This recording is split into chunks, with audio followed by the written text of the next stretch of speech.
You can walk in and vote as you are without having to bring any ID with you. So Attorney Anahita Sedaghatfar supports voter ID laws. In other words, the requirement that you have an ID to vote. Anna disagrees. Anna, why do you disagree? Why do you think in this case, I guess, the judge was right to slap it down? They've made it easy. You can do it for free. I mean, there's no cost involved here. But Anahita, where is this going? What do you make of this? Neil, I think this is totally constitutional. It's ultimately going to be upheld.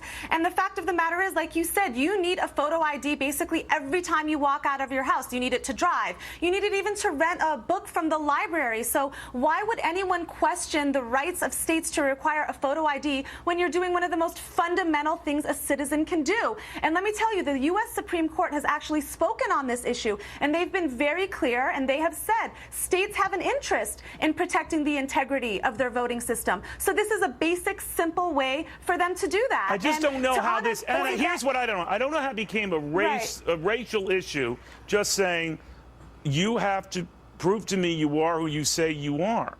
And now that Wisconsin took away the last, possible roadblock, and that is that it costs you to get an ID, and take it around and say, we'll give you a free one. You can walk in and provide a birth certificate, passport, whatever, and get one. What is wrong with it?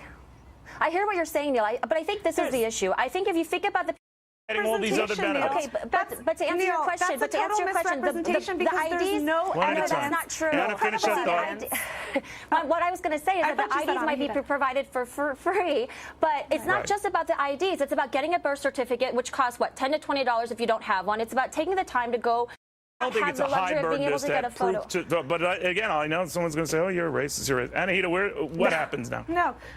Well, really, there's no credible evidence that this unfairly targets minorities or low-income voters, Neil. There's no evidence of that. And if there's an equal protection concern, like you said, this particular statute says, hey, if you don't have a photo ID, you can go to the DMV and get it for free. Yeah. So just the same way, they're able to drive to the polling booth, drive to the DMV, and get a free photo ID. But have you been to the DMV recently? It takes 8 hours. Let me finish. I let you finish. I wish we had more time, ladies. Let me finish. Maybe I understand what you're saying.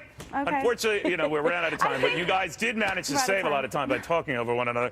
By the way, the germ for all of this was the 1960 presidential election in which in Chicago,